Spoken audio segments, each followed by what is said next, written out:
Have you ever noticed how the smallest things can leave the deepest impression? For many English learners, progress doesn't come from memorizing more rules, it comes from noticing. From the way people speak, the feelings behind a sentence, or even a single moment in a story. One of the best ways to learn English is through stories. They help you connect to the language like it's part of your own memory. If you want to experience English through real emotion and detail, make sure to like this video, leave a comment, and subscribe to Reeling. It was just after sunset in Naples. Ava had spent the day wandering through museums and old churches, but now she walked with no destination. The sky was still glowing with soft orange light, and the city felt quieter than usual. A light wind carried the smell of bread and stone.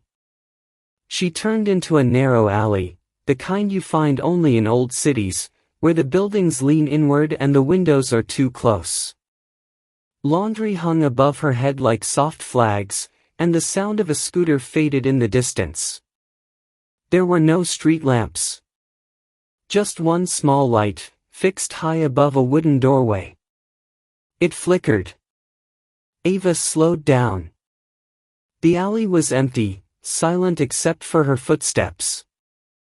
As she got closer to the door, the light flickered again, then went out.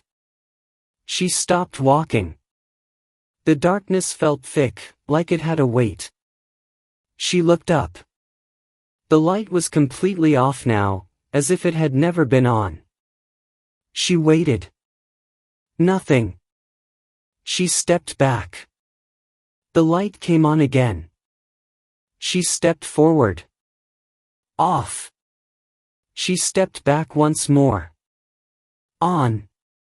She did this a few times, her movements slow and careful. Each time she moved closer, the light disappeared. Each time she backed away, it returned. Not fast, not like a motion sensor, but like the light was thinking. Or watching. She stood there for a moment longer, unsure whether to continue through the alley or turn around. Something about the rhythm of the light, its silent on and off, made her hesitate. Then she heard a sound. A faint tapping, like someone adjusting something inside the building. She called out, "Hello?" No answer. She took one step forward. The light stayed on. Another step.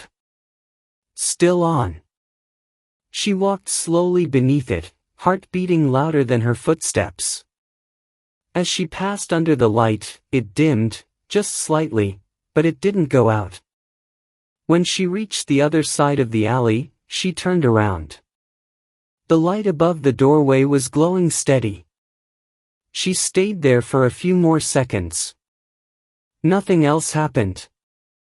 Later that night, lying in her room, she tried to explain it to herself.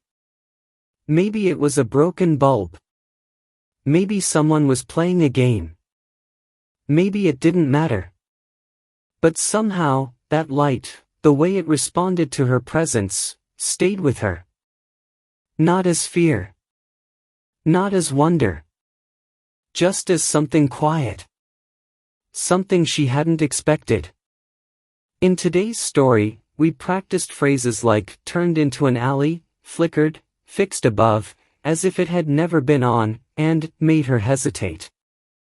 These expressions help you describe subtle, emotional experiences in clear and natural English. We also saw how to use past simple verbs in a flowing, descriptive way. We post new videos every day to help you explore English through feeling and story. Like the video, subscribe to the channel, and leave a comment about the last small moment that stayed in your memory. See you in the next video.